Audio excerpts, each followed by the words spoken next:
In this episode, you're going to hear from web design strategist and YouTuber Wes McDowell. About a year ago, Wes dropped all of his social media efforts and even his podcast and went 100% all in on YouTube. He hired 3 part-time editors to update the value of his videos, and because of this laser-dialed focus, he crossed over 200,000 YouTube subscribers. He's now getting pitched brand deals, sponsorships, and the sales of his courses and programs have never been higher. Wes shares his story about how he got started in online business and why he pivoted from an ad agency brand to a personal brand. We talk about lead magnets, deadline funnels, and email marketing. So let's cue that intro and we'll get right into it. Did you know there are now 50 million people who call themselves creators? But get this, only 4% are making enough profit to sustain a living. My name is Sean Jantz, and I've been a multiple 6-figure course creator, coach, and freelancer since 2014.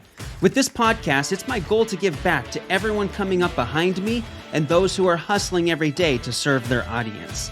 Each week, me and other successful creators will share our secrets, our tactics, and our strategies on how to help you grow your online business.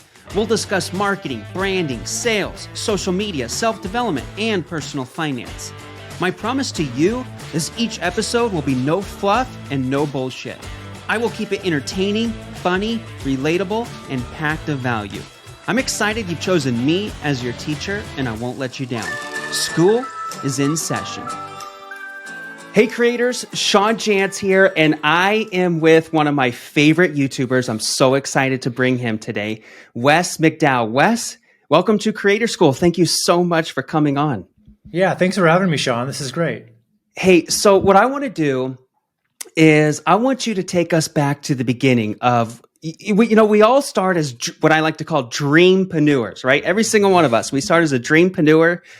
And what I want to do is I want to hear kind of your beginning stages. What was the beginning process of you kind of, what business were you going to start? Your niche, your avatar. How did you package your offers? From what I understand, you started an agency. So maybe you can touch on that and maybe even touch on how you kind of were able to transition to a personal brand. And so can you kind of take us through that process of the very beginning? Yeah, so I started life as more of a graphic designer, actually. So I started on that track, graphic design, logos, the odd website every now and then in those days, because it was kind of, it was ramping up. And I was not a coder by any means, so I just did what I could there. But I quickly started seeing that I needed to really get into this web thing if I was going to stay competitive.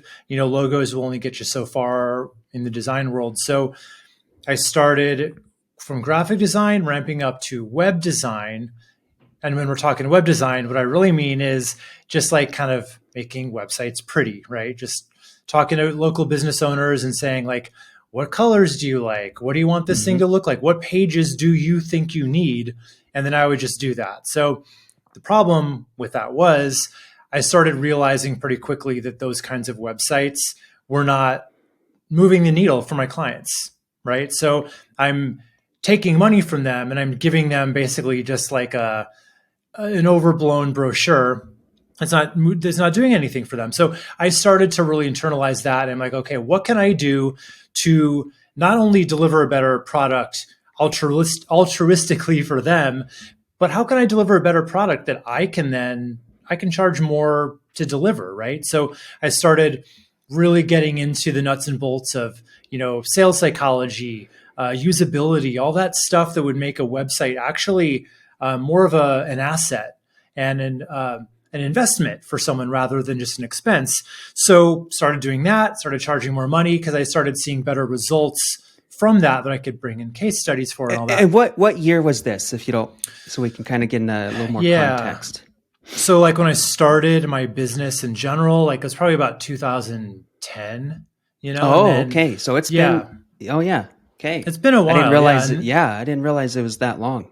Yeah. And I was just kind of like moonlighting, it was like a side hustle before they used the word side hustle back then. Like I had a 9-to-5 job and I would just do that on, weekends, nights. Then around, I would say 2015 is kind of more when I started going down that rabbit hole of figuring out the web strategy part, the psychology principles and all that stuff.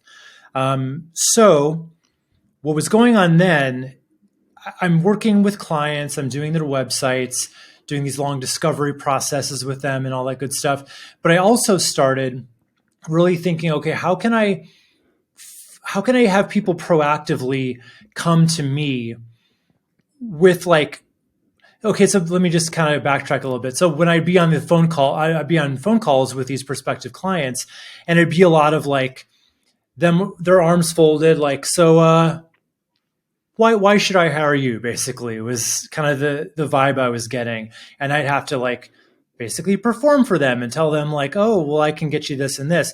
So I started thinking like, well, what could I do that would kind of bring in a bit of trust to these calls before I got there, right? So I started thinking about, okay, I could do, I already had a podcast going on, separate podcast, but I'm like, I could do another podcast, or what about YouTube? I could start a YouTube channel where I could basically walk people through really high level overviews of what they could do on their own. And then a certain percentage of them, would probably watch some of those videos and then say, hey, that's great. I just want you to do it for me. So that's what ended up happening. I was, the YouTube channel was growing. I started that, kind of started hitting that harder on 2018, maybe 2017. And the more that grew, the more I started getting calls and inquiries from people who had just seen me on YouTube and they really wanted to work with me, and they already knew what I was about. They already knew the strategies that I was kind of coming in with. So now when I'm on those calls with them, they're a lot more open and they're a lot more. They're pitching them to you. It's like, hey, Wes, please do my website. Yeah. Please, you have time for me, right? Kinda. Yeah. I mean, it's like you'd get a lot of like, and it was always so weird. You'd get a lot of people would say things like, I can't believe I'm actually talking to you. Like I'm like, it's just me. I don't know what you mean, but. and so a little bit, I know you don't know much about me, but I've been a YouTuber since 2014, but I was in the stock market. I was in the stock market niche. I was basically a stock market analyst, and it was kind of the same thing. Is like when people watch you so much, you do what I like to call you manufacture celebrity, right? In your celebrity into these 10,000 people, right? But and yes, it does. Like when you create that intimacy with someone, you do manufacture celebrity, and then obviously it makes it a lot easier to sell your stuff, right? And so absolutely. Can you dive just a little bit deeper? So someone because typically in the beginning, I like to help people who are they're just looking to start something, right? So you kind of started first like a business brand agency. Is that correct? So you ran everything through a business brand first, and then you eventually pivoted to a personal brand. Is that correct? Yes. Can you share a little bit about so if I were to start something today, do you recommend, hey, just start off with yourname.com? Yeah. If you were to go back, would you just do yourname.com? Yeah. Well, it's the way I look at that is I started with a brand name because it was a business, right? I was going for something different back then. I was trying to, I was watching Mad Men, and I was envisioning building my business up into something like that, right? Where it's 20 names on the door kind of thing. So I'm like, is it going to be my name or is it going to be a business name? And I ended up going with the business name. It was called The Deep End in those days. So it was an octopus, right? It was squid, but same difference. A squid, sorry. Yeah. The logo, if someone was wondering. Yeah. Yeah. So started it that way. And then at a certain point, because I wanted it to be more than just me then. That's what I wanted then. Got it. Okay. So then, as I go further and further into YouTube, and it becomes more about that side of the business, that's how people are finding me. And they're attaching the brand awareness. Basically, it wasn't really going to the deep end. Sure, there was a logo sign behind me in my videos, but I was introducing myself as Wes McDowell, and the little lower third on the bottom of the screen said Wes McDowell. So at a certain point, I started getting comments just here and there of people just saying like, why is your channel not just called Wes McDowell? Like that's kind of, you're the one that we know. We don't know this business. So at a certain point, like I started looking at other people in the space, in the marketing niche, like an Amy Porterfield or Rick Mulready. These people, it's like it's their name. It eliminates the barrier between the viewer and you. Does that make sense? Like to where it's more personal. 100%. I'm right there right now, right? And so Yeah. what in the very beginning, right? I believe web design, that's like one of the, in my opinion, when someone asks me what's the best great way to make money online, I think it's a low hanging fruit because it is something a lot of people, especially after COVID, everyone needs a website, but also website strategy. But in the beginning, how'd you get your first few clients? Let's say your first 3 to 5. Was it mostly just outreach? Were you just reaching out to people? Were you in hustle mode? Yeah, I'm actually trying to remember like the first few clients I got, like it was a lot of word of mouth back in those days. It was a lot of like referrals. Yeah, referrals, people just like, oh, Wes does this. I know someone who needs a logo or a website. And then pretty quickly, I started figuring out SEO. Especially when I lived in LA, when I was first getting it off the ground, those agencies that were in LA, people type in things like web design Los Angeles. Most of those, and you'd think they're they're web firms. You'd think they'd be really great at this. They weren't. So I was able to pretty quickly swoop in and get found for all those terms. It's a lot harder now to do that. And I think that's a big reason why when I made the move to Chicago in like 2015, it was a lot harder to go for Web Design Chicago because it was just, I didn't have the brand, I didn't have all that built up behind me. So it was like coming into a new market that was more mature, and suddenly I wasn't doing so great in SEO. So I think that was another catalyst for me to really hit YouTube hard too. So would you say in the beginning, did you niche at all? Did you niche to a type of specific business that you were making websites for? Or were you pretty much just taking anything you could get? You recommend someone to niche? Yeah. So in the beginning, I was pretty much taking anything I could get. I mean, there were certain things I didn't do. So I guess my niche would have been the kinds of deliverables I did. Like I would do logos and I would do websites. That was pretty much it. Like if anyone wanted like a brochure or like a newsletter, like anything printed, I pretty much said, no, thank you. I don't want to do that. But yeah, other than that, like industry wise, no, I didn't really niche down into an industry.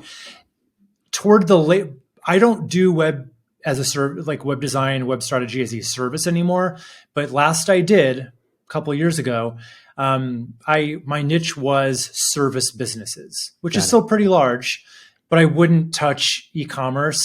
I did e-commerce websites back in the day, and I hated it. I hated every second of it.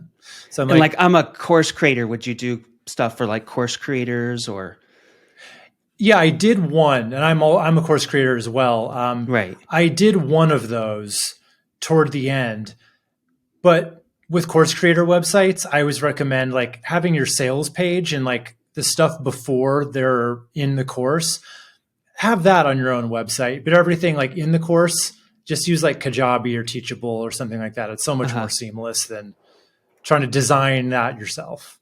Fast forwarding to your business right now, what would you say kind of like is your process for lead magnet generation and your ideas? And how important would you say is like getting someone on your list? And what has been kind of some of your best email marketing strategies or nurture sequences? Yeah. So email is key to any business these days. Like I say it's the lifeblood. Would you, it is. It's been the lifeblood of mine. Yeah. Okay, good. And it's not sexy, right? It's old. Like people think that it's like we see all these newer, shinier things dangling in front of us, like Reels and, TikTok and all that stuff. However, all that stuff is great. Very, very top of funnel, right? Get people in your world that way, get them on your email list, because then you can not only control the message, but you can control the frequency of the message. You can get in front of them often and you can help them and you can drive them toward your content, which is huge. So yeah, email list growth and then nurturing is super key. So the way you want to do that though is you've got to have something of value. It's got to be a lead magnet of some kind. It can't just be sign up for my newsletter. There's no inherent value in that. No one's thinking, gee, I can't wait to hear all about the news of this business. You know, it's like Peggy in accounting had a baby last week. Awesome. That's just what I want to sign up for. So it's got to be something.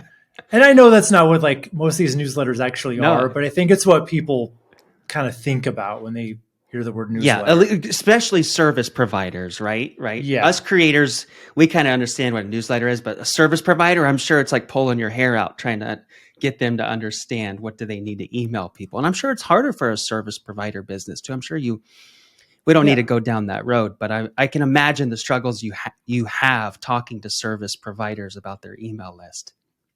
Yeah, I mean, it's all but about talking more to like, but maybe talk more to like a creator, right? Helping with them. Mm-hmm. They're trying to sell products and services on their email list. So like strategies for yourself. Yeah. So what I do, I've got several lead magnets. One for like each of my kind of pillar pieces of content. I talk about, website optimization. I talk about Facebook ads. I talk about SEO, local SEO, these things. I've got different lead magnets for all of them so that when I create a new YouTube video, I can drop a call to action in some of them saying, hey, and if you want to learn more about this, go download my, local SEO Kickstart kit, for instance, and they'll get it. And then from there, I actually don't do the segmentation like you're supposed to, but what I end up doing is everyone who gets on my list, they get sent their lead magnet, and then they just get my weekly email letting them know about the video this week. But I don't just tell them, hey, I made a video. I make that email very like curiosity driven of like, mm-hmm. Here's why you want to watch it. Here's why you don't want to sleep on it. And I find that they do pretty well, even though they're not segmented, because think about it. The average person who's looking to get advice on Facebook ads, for instance, they're either a marketer or they're a small business owner who they would also want to know about SEO. Like they would also want to know about how to optimize their website, right? So that it's ready for their Facebook ads. So in my case, segmentation might help me do better, but it's kind of like the juice isn't necessarily worth the squeeze in my case. So do you have someone helping you with your list and managing all the contacts?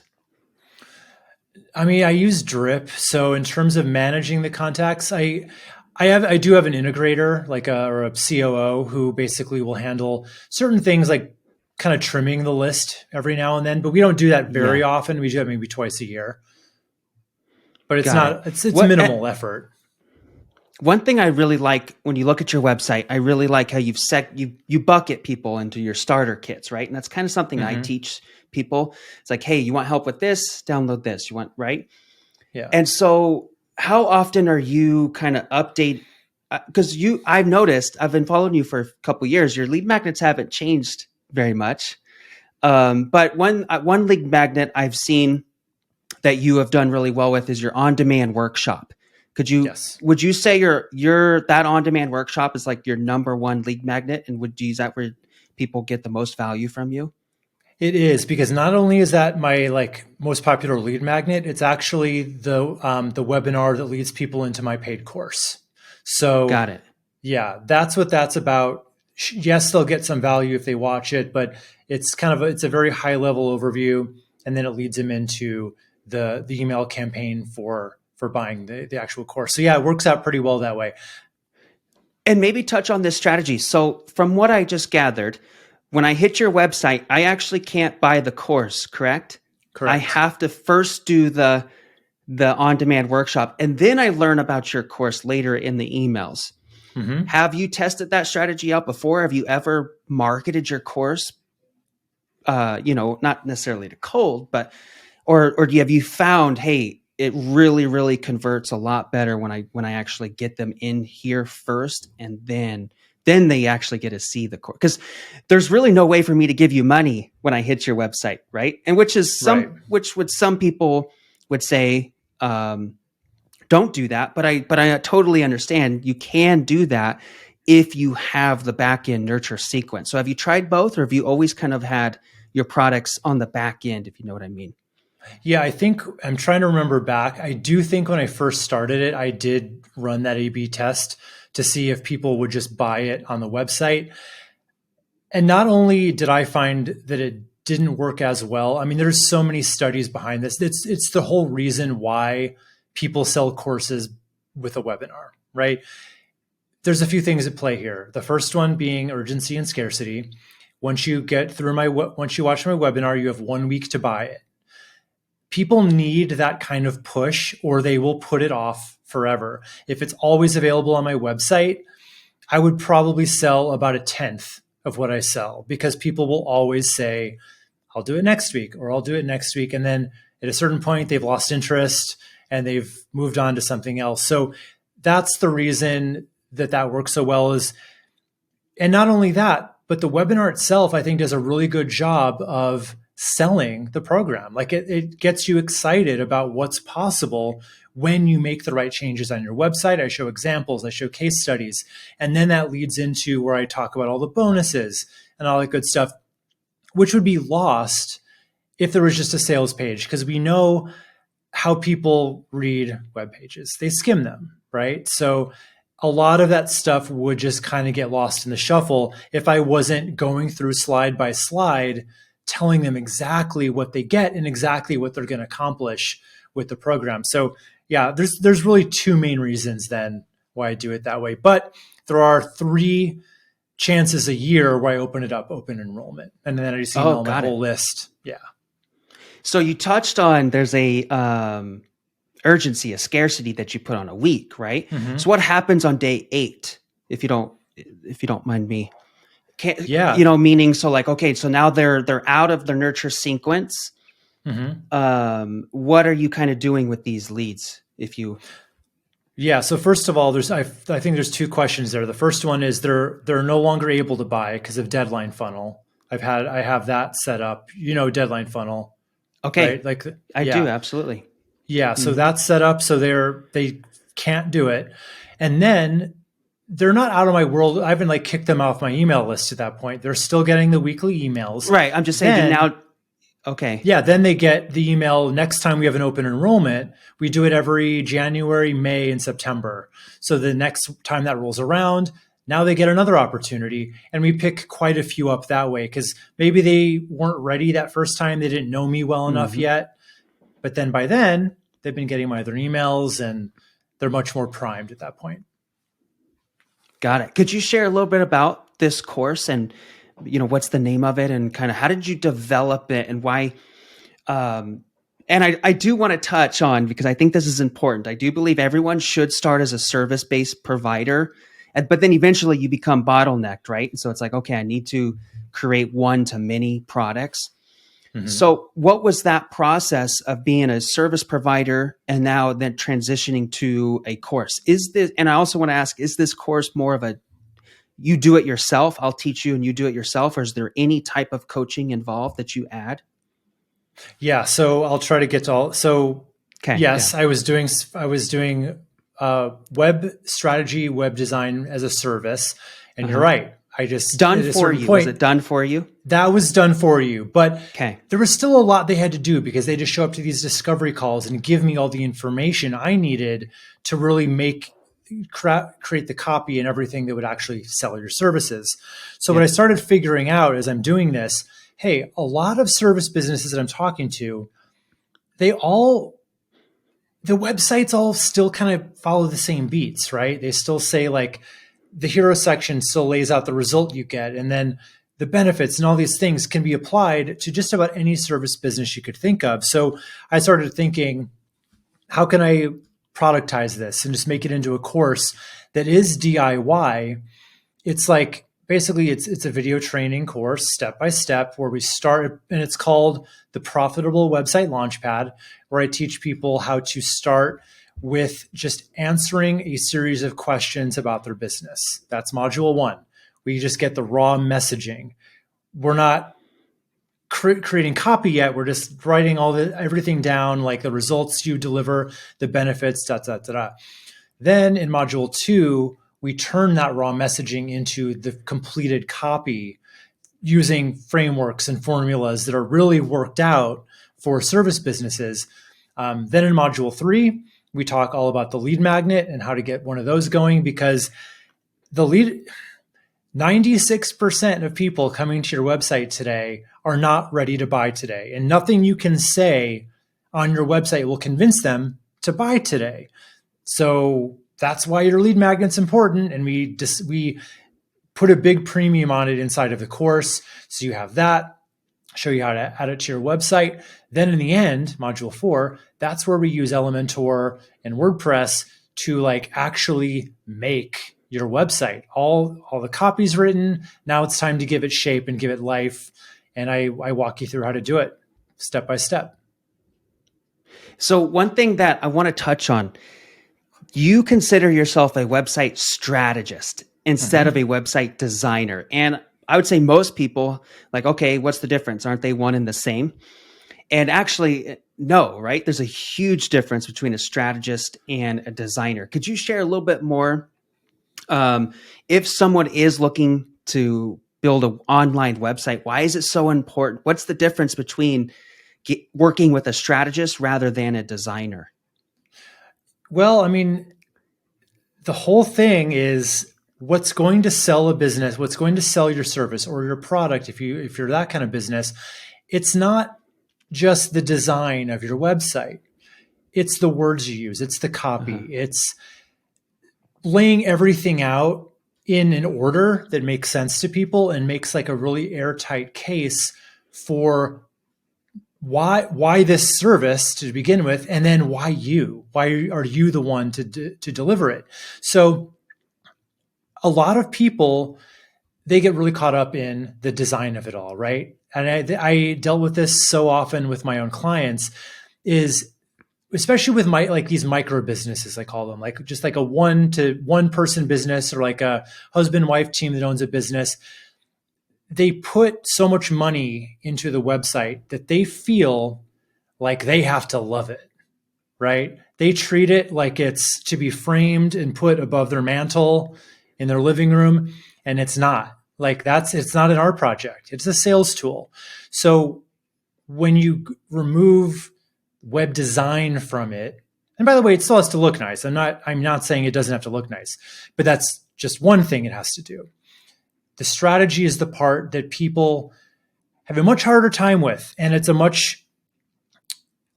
it's harder to find the right person that's going to do that. There are so many web designers out there and web professionals who do pay a lot of lip service to this. Like you go on their websites and they'll say, my websites will bring you more business, but how? Like you're on the phone with them for 10 minutes asking like really basic questions. How are you doing that? Whereas when I was doing it myself, I was on 3-hour-long calls with every client to really get everything I needed out of it. So that's the kind of strategy that's going to move the needle, because you got to know their clients and know what motivates them. And you got to know what makes the business itself better than their competition. So I love how you said, like, you need to know more about their customers than you actually need to know more about your client you're making a website for. Right? I think that's a great little tidbit there. Yeah. I do want to ask you, because I'm sure I do want to ask you, what is kind of your best tips on helping someone come up with a lead magnet, right? And there's also quite a few different types of lead magnets. What is in this course? Maybe you could give us a little sneak peek of what are we going to learn on that lead magnet module? Yeah. So first of all, you've got to think of your lead magnet really has to fulfill a couple objectives. The first one, it has to have really strong overlap with what you actually deliver. Okay.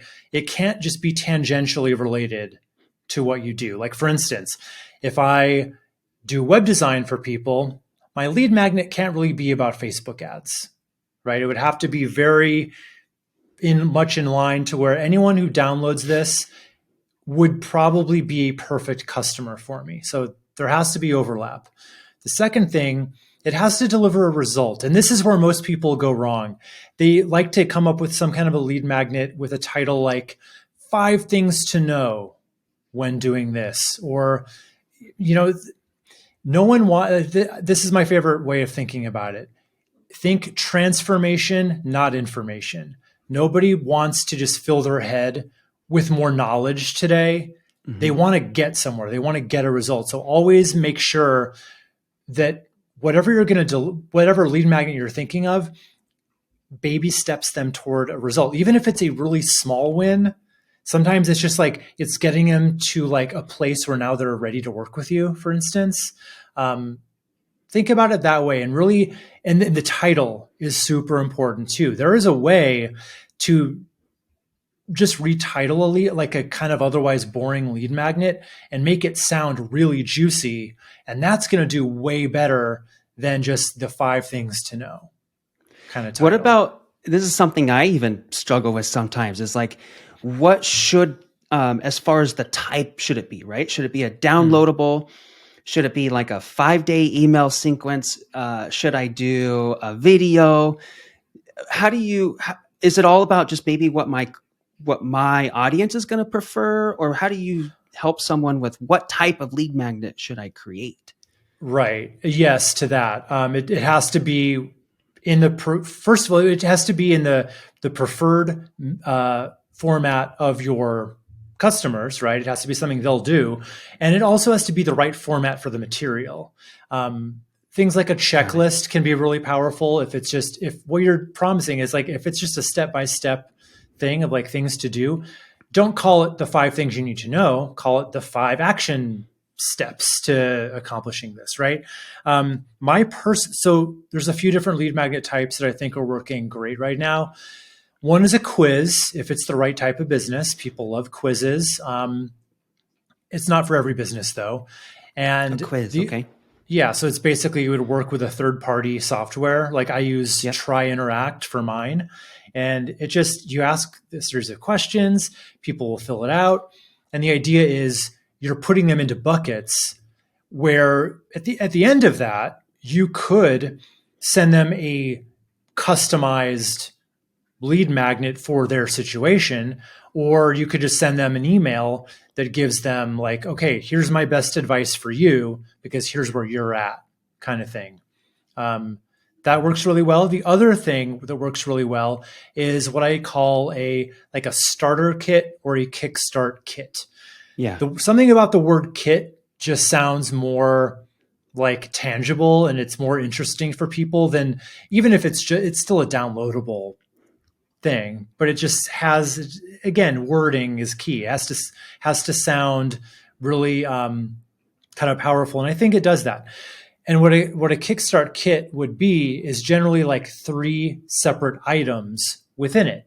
It could be a checklist. It could be a video where you're just kind of on camera explaining, how to use the checklist. And then it could be like a resource file of, here's my top vetted vendors for this or something like that. So just pick whatever the 3 things are that would make sense for you and your audience, and then put it in a zip file and call it a kickstart kit or a quick start kit or whatever you want to call it. In my stock market business, my number 1 lead magnet was a quick start guide. So yeah, I like that name too.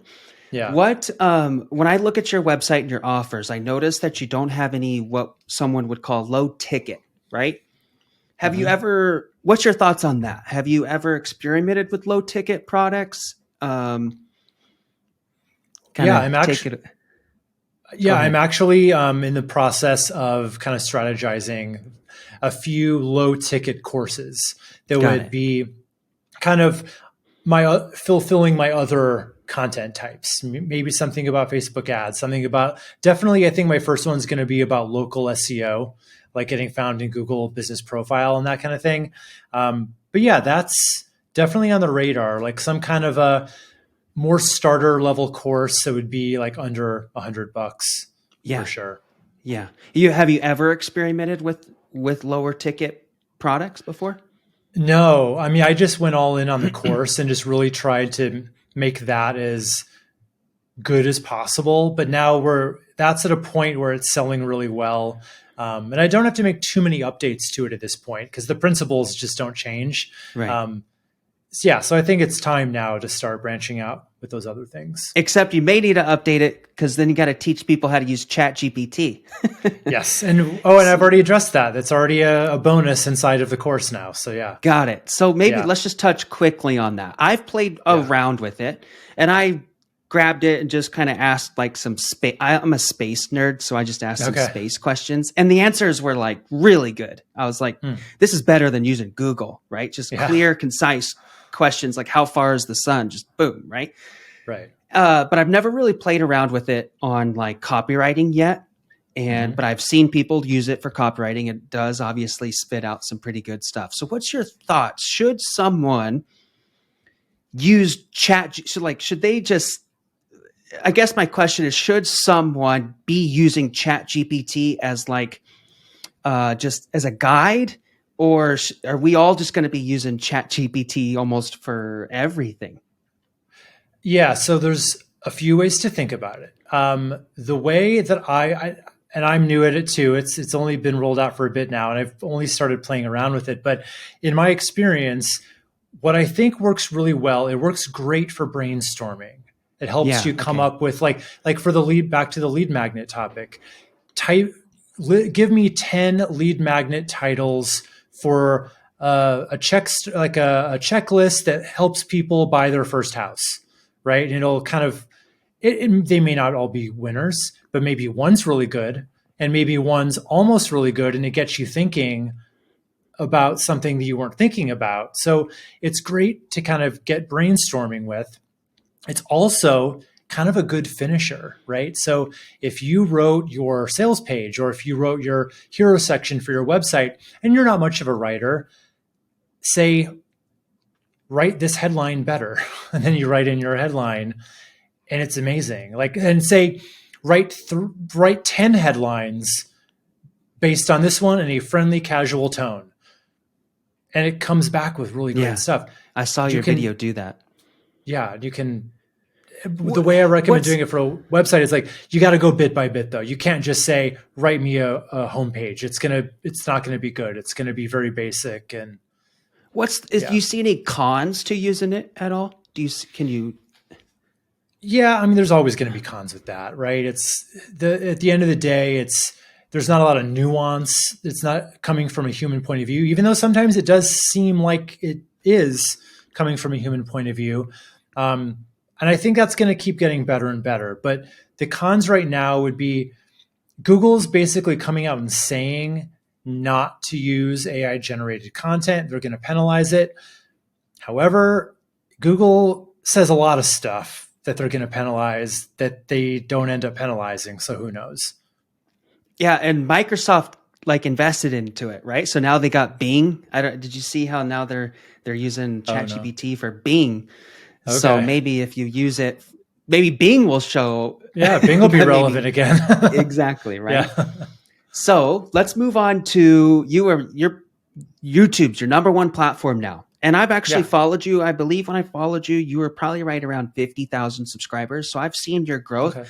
I've also seen the quality of your content go up massively. Oh, and one thing that was interesting in an interview is you said you went 100% all in on YouTube. You pretty much stopped everything and went 100% on YouTube. Can you kind of take us through, like, number one, why, right? So why did you drop everything else 100% on YouTube? And then second question is, when you talk about your channel, you say we. I've noticed in your interviews. So can you maybe touch on like, what's your structure for your YouTube? Do you have like some contractors helping you? Yes, it is not a one-man show. I basically have 3 editors. 3 editors. Wow. Yeah, they're not all full-time because here's the thing. I've gone through the exercise of having a full-time editor. That never works out well for long because, they get burnt out and they start kind of, I don't know. I think it works out better to have a couple that you can rotate between and then they can take their time. with their videos, because they are pretty edit heavy these days. They're not just me sitting in front of my camera anymore. So that is its own thing. I have an integrator. If you know the like from Traction, the whole like integrator visionary kind of role, otherwise known as just an OBM or a COO. She's kind of she makes sure everything flows and everything works. I have a customer service community manager person, and just a few general VAs.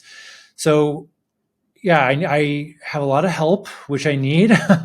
But in terms of going all in on YouTube, that basically, it just came down to knowing every dollar I make comes through YouTube, which is kind of scary when you think about it too, right? If YouTube were to go away.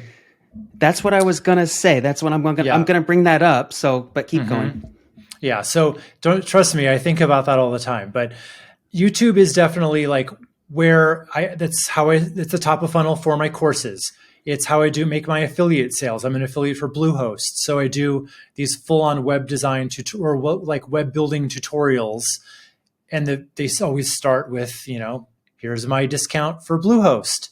So there's that. And then there's just obviously ad money from YouTube itself. So I thought the best thing I can do is just increase the amount of people that are seeing my YouTube videos to begin with.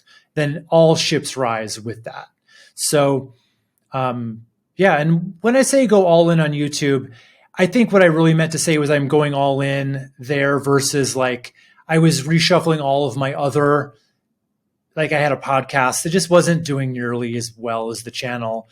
I was doing like Instagram and stuff. So it was more like just reallocating those resources to YouTube. I still do a fair amount of other work, like on my course, coming up with new content for those things. But every other month is completely YouTube devoted. Then the next month I can do something else, Oh, got it. So what's your thoughts on someone like if someone were to ask you, like, should I repurpose my YouTube videos for other platforms? I notice you haven't done that. Have you thought about doing that, or is there a reason why you don't? Yeah, so I used to do a bit of that. I'm trying to remember what was I doing? I think it was just like we were just uploading the videos and like putting them as like not even Reels. What was the thing before Reels on Instagram? Just like IGTV. Yeah, IGTV, doing it there, and it wouldn't get a lot of views, right? And it had to be like re-uploaded and had to be kind of reconfigured a little bit. And it just, at the end of the day, it was a team member who was uploading these things and all these various platforms. And it just wasn't really moving the needle there at all. And it was just a lot of and they were like, this particular person was just kind of making a lot of mistakes uploading everything. And it just took a lot of me coming in and being like, okay, this isn't right. This isn't right. Mental energy for something that wasn't doing anything at the end of the day. However, we're going back to the well. We're starting again because now that YouTube Shorts is a thing, that kind of changes everything for me, because YouTube Shorts they're building that bridge from short form to long form. So I think it'll help the channel, and we're going to reuse those shorts. Across the board. Seamless. Yeah, it would be seamless just to reuse those. Why not? Right? I mean, it can't hurt. It's just a couple clicks here and there. Yeah, and they should, because there'll be no changes. So it'll go on TikTok, Instagram, even Pinterest is in this game now. Yeah. So we'll go everywhere. So let's talk a little bit more about YouTube.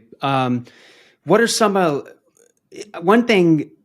How do you come up with your content ideas and your video ideas? Are you scripting them? Are you storyboarding? Do you use like a Notion template? Yeah, great question. So the ideas just come to me organically throughout. I've got a big board of them, like within Asana. And when I say organically, I mean like I'll see a YouTube video about a topic, or I'll hear a podcast about a topic. I'm like, that would be a great thing to talk about in my own way. So I'll add it to the board. And then when it comes time for the new cycle, I go in Asana and I just start moving whiteboards over and just kind of choosing which of these am I going to talk about. And I got to balance like, I really should do one Facebook ads video. I really need to do like something that's going to drive people back to my webinar. So it's kind of a careful picking and choosing of the topics. Then from there, like I say, every other month is a content month. So I start it by scripting all the videos. And yes, I do script. I used to just outline stuff, and it was a clunky process because then I'd have to like look at my notes and then look up, and I just have a teleprompter now. I literally script it out. I'm like Ron Burgundy. If it's on the teleprompter, I will say it. So that's generally how it goes now. And then okay, that's good. That's good to know. I think people can get kind of intimidated, but yeah, I use a teleprompter too. So yeah, works out well. The trick is just trying to make it feel like you're not reading. Yeah, exactly. And sometimes I struggle with that. Yeah. One thing, how do you because like I'm a coach, right? So I help other creators, online businesses, other people trying to grow their following. If someone were to look at your channel, they would be super intimidated, right? Your videos are really, really good, right? They're pretty long, they're very edited, and they're like, I can't do this. But I always tell people one of my favorite things for someone to do is like scroll back to people's very first videos and see the progression. I remember some of your first videos where you're just kind of standing up like on a whiteboard, I think on a few of them. Oh, those are like my very first ones. Yeah. You went back. Okay. Yeah, I did. And it honestly, it helps me too, to see like, hey, because I'm obviously not as good as you, but I'm not even close. But I know, so what is your best advice to someone who's like, how do I even get started? Like how do I, and then of course, to get that 100,000 subscribers on YouTube, that's kind of like everybody wants that, so what are some of your best YouTube tips to get started, but then also how do you continue to grow your channel? Yeah. So you gotta just get started. And the good news now is shorts exist now. They didn't back when I started. So we now have this great opportunity to really just go a little rogue and just do really short bite-sized pieces of content. And that's actually really powerful for anyone new on YouTube right now, because for discovery purposes. Purposes. Yeah. They're going crazy right now. And the expectation on production value on those is not very high, right? No one expects those to be as edited as traditional YouTube videos are. So you start there, right? Start where, because I'm always a big believer in, with YouTube, starting with quantity. Quality will come, but you got to get your feet wet. You got to embrace the suck for a while because your first videos, like you saw my first ones, they suck. I look like a deer in headlights. Like I don't look comfortable on camera at all. You got to go through that to get comfortable. Cause like who among us loves to hear the sound of our own voice or loves to see ourselves on video at first? I certainly didn't. Not that I love it now, but I'm very used to it now. Like I can watch myself or listen to myself now. You get used to it. You get your reps in. So start with shorts. Then at a certain point, you can start thinking about what can I do that's a little longer. And while my videos are pretty edited, I happen to be a perfectionist, much to the dismay of my editors, probably. I make a lot of extra work for them, but if like it's not the amount of editing I do, I'm the first to admit is not necessary. You know what I mean? Like I probably wouldn't get like a whole lot fewer views if they were less edited. I just need them to be that way for me. But yeah, you don't have to do that. You just don't. Make something sorry, go ahead. Here's a good question of someone, even a self-serving question for me. Do you think I should be creating very like shorts, when I say shorts specific videos, or just repurpose my longer ones? Do I need to be like, okay, I have shorts video scripts and then I have, you kind of know what I mean by that? Are you going to be thinking about that going forward? Oh, for sure. You're just going to repurpose your long ones, or go ahead. Yeah. So we've got a process in place. What I've found, it depends on how your videos your longer videos are structured, right? If they naturally lend themselves to be kind of cut up, then that works out great. If not, see, in my case, there's so much extra B-roll and stuff going on that I think, and as you said, my videos are kind of long, and there's a lot of references to other things from the video. So, and the thing about, and shorts have to stand alone. So what we're going to do is we're going to basically find the gold nuggets in each video and then put them in their own script that stands on its own. So you're going to redo the video. You're going to re-record it. Yes. Okay. But I mean, yes. When we're talking about 15, 30 seconds long, I'll do them all. I'll do 30 shorts in 30 minutes. You know what I mean? Yeah. So it's not really that time intensive or labor intensive. So here's something that one thing about YouTube's there's so many revenue opportunities, right? Mm-hmm. Could you touch on a little bit? Because obviously you're now becoming kind of like a YouTube influencer, right? Would you say? So you're probably getting opportunities to pitch products. I'm a TikTok influencer, so I'm in that world. Oh, cool. Yeah. I noticed recently you made a video with InVideo, right? Yes. I'm assuming that was a paid video, correct? Yeah, it was. Yeah. So what would you say is kind of like your focus now? Are you looking more towards being able to getting paid by brands and companies, or do you still want to sell your own stuff? I kind of want to sell my own stuff. So it's a double-edged sword when you work with a brand. The first one, and it depends on the brand. Yeah. Some of them are really easy. InVideo was very easy to work with. I've done a lot with SEMrush.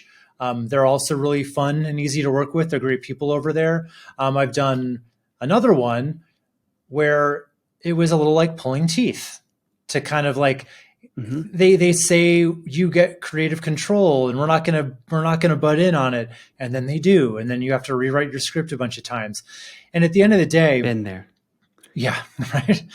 Like at the end of the day, the money you're getting from these companies comes at a cost, because if I'm sending people at the end of my video to this other company's website, that means I'm not able to send people either to my course or to the next video, which increases watch time and all that stuff. So the dollar amount has to make sense for that trade to work in your favor, if that makes sense. What would you say the future, because I know a lot of bigger time influencers do this, is this something that you are looking into, is getting like a recurring sponsorship, right? Where it's not just a one-off video.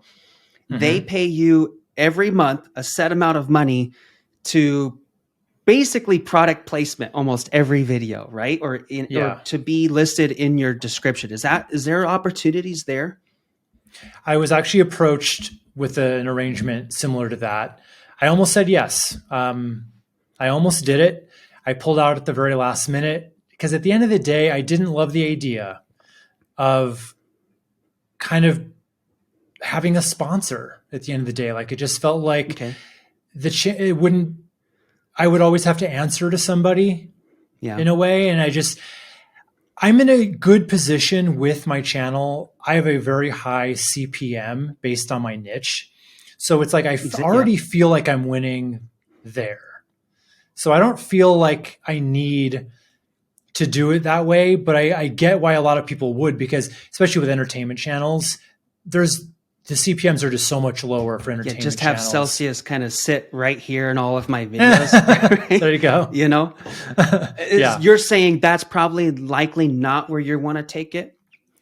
Yeah, I don't think so. I mean, if the offer is right, great. And if their level of involvement wouldn't be overbearing, because at the end of the day, I want to make the kind of content that I want to make that's going to help people and that's going to send people back toward my offers. I don't want that being a thing pulling me in another direction.